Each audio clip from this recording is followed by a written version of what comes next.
वक्त तो पीले नहीं थे जब हम लोग तुम्हें देखने आए थे। अरे तब साफ करवा लिया होगा डेंटिस्ट के पास जाकर। अब देखो कैसे पीले पीले लग रहे हैं। रंजना सास की तरफ गुस्से से देखती है। फिर शुरू हो गई पीले पीले पीले।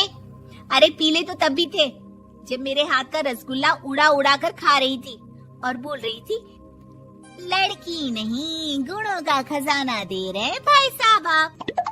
खैर अब वो लोग करते भी तो क्या करते, पीले दांत वाली बहू पल्ले पड़ी थी तो झेलना तो था ही। एक दिन कीर्तन में रंजना गाना गा रही थी। अरे कमला बहन, माँ का द्वार है, यहाँ तो सब शुद्ध होकर आते हैं, फिर अपनी बहू को ब्रश भी नहीं करवाती तुम। दूर से पीले पीले दांत भक्ति में बाधा उत्पन्न कर रहे हैं। और कोई 2 साल के बच्चे थोड़ी ना लेकर आई हूँ मैं बहू बनाकर। अच्छी खासी लड़की है, अरे कैसे करवाऊं ब्रश, ये तो उसे खुद करना चाहिए ना। अब माँ बाप तो इसके जैसे तैसे निपटा दिए, ये नहीं सोचा कि सास कैसे संभालेगी। सास बहू को लेकर घर आ जाती है, लेकिन सोच लेती है कि अब इसे लेकर कहीं नहीं जाएगी। अगले रोज बहू कहती है, अरे क्या हो गया, मंदिर नहीं जाना क्या? कीर्तन का वक्त हो रहा है। मेरी मधुर वाणी से कान्हा जी जागते हैं और सोते हैं। आप तो जानती है ना उनकी भक्ति में कितना मन लगता है मेरा। वो क्या है ना, तबीयत ठीक नहीं लग रही है मेरी, आराम करूंगी मैं। तबीयत ठीक नहीं लग रही? अभी तो मिथुन के गाने पर नाच रही थी आप, और अब बोल रही है कि तबीयत ठीक नहीं लग रही। अरे भक्ति में मन लगा लो सासू माँ, ऊपर जाना है, क्या मुंह दिखाओगी आप? हाँ? सास को बहू की बात पर गुस्सा आ जाता है। मैं क्या मुंह दिखाऊंगी, इसकी चिंता तो ना कर, समझी? अपने मुंह की चिंता कर, जो ये पीले पीले दांत लेकर हर जगह पहुंच जाती है। पता है लोग कितना मजाक बनाते हैं। ना जी ना, मैं नहीं जाना कहीं तेरे साथ। तो ये बात है, कोई ना, मत जाओ, मैं अपने कमरे में ही बैठकर भक्ति कर लूंगी। ऊपर वाला दांत थोड़ी ना देखता है, मन देखता है, भावना देखता है। और अरे बस बस, तू सब कुछ दिखा, बस ये सफेद चमकदार दांत ना दिखाना किसी को, है? जा यहाँ से। बहू को सास की बात का कोई फर्क नहीं पड़ता, वो तो जैसी थी वैसी ही रह जाती है। सुबह नहाकर किचन में खाना बनाना, फिर खाना खाना, कीर्तन भजन करना और सो जाना। एक दिन, माँ जी मैं सहेली के घर जा रही हूँ, शाम को लेट आऊंगी। हाँ, तो जाना, मैंने कौन सा तेरी आरती करनी है घर पर बैठकर। रंजना सहेली के घर जाती है, जहाँ वो पार्टी में जाने की तैयारी कर रही होती है। अरे शिखा, कहाँ जाने की तैयारी कर रही है? मैं गलत वक्त पर आ गई क्या? अरे नहीं यार, उल्टा सही वक्त पर आई है। मैंने ये साड़ी और ज्वेलरी निकाली है यार, शाम को इनके ऑफिस की एक पार्टी में जाना है। बताना कैसा लग रहा है ये सब?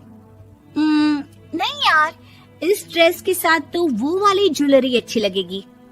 हाँ सही बोल रही है, मैंने ध्यान ही नहीं दिया। वैसे तो हमेशा से मस्त फैशन सेंस रखती है। तो बड़ा जाती होगी ना पति के साथ पार्टी में। रंजना कुछ नहीं बोलती, बस सोचती है कि यार काश ये बात सही हो जाती, पर मैं क्यों नहीं जाती पार्टी में? क्या इन लोगों की कोई पार्टी होती नहीं होगी? रंजना घर आती है और रात में पति से सवाल करती है, एक बात बताइए, आप मुझे किसी पार्टी में क्यों नहीं ले जाते? क्या आपके यहाँ ऑफिस में पार्टी नहीं होती? पति बेचारा क्या कहता कि दांत पीले हैं तुम्हारे इसलिए। अरे कोई पार्टी होती नहीं हम लोगों के ऑफिस में, तो कहाँ से लेकर जाऊं? और मार्केट, मॉल, कहीं वीकेंड घूमना, कहीं तो। अरे यार, सारे हफ्ते में एक छुट्टी मिलती है, तो सोचता हूँ कि आराम ही कर लूं। क्यों? रंजना मन मार के रह जाती है। पहले कभी सास के साथ मंदिर जाया करती थी, लेकिन वो भी सास ने ले जाना बंद कर दिया। घर बैठी बैठी रंजना बोर हो जाती है। तभी उसे आइडिया आता है और वो मायके जाने का सोचती है। सासू माँ, 2 दिनों के लिए मम्मी के घर जा रही हूँ। अच्छा ठीक है, आराम से जा।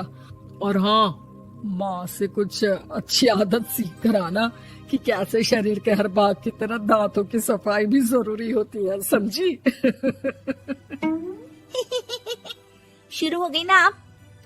वो लोग आपकी तरह नहीं है कि छोटी छोटी बात का बतंगड़ बना दे। उन लोगों के लिए मैं मायने रखती हूँ, ना कि मेरे पीले पीले दांत। रंजना माँ को बिना बताए उन लोगों को सरप्राइज देती है, लेकिन जैसे ही वो दरवाजे पर पहुंचती है, अंदर देखती है कि घर वाले कहीं जा रहे होते हैं। अब माँ, काश रंजना दीदी के दांतों वाली प्रॉब्लम नहीं होती तो वो भी हम लोगों के साथ चलती ना बुआ जी की बेटी की शादी में। हाँ बेटा, लेकिन अब उसे कौन समझाए कि उसको उसके पीले दांत नहीं दिखते, लेकिन उसके आसपास के लोगों को कितना एम्बैरेसिंग फील कराते हैं। मुझे तो कितनी बार उसके स्कूल की टीचर ने शिकायत की कि उसके साथ कोई लड़की बैठना भी नहीं चाहती, और ना ही कॉलेज में कोई उससे बात करना चाहता था, लेकिन पता नहीं क्यों उसे ये बात समझ में ही नहीं आती। कोई कमी नहीं है उस लड़की में, बस यही कि दांत पीले हैं। वो तो भला हो जीजा जी और उनकी माँ का, जो दीदी को जैसी है वैसे ही रखा हुआ है। रंजना को अपने घर वालों की बात सुनकर बहुत दुख होता है।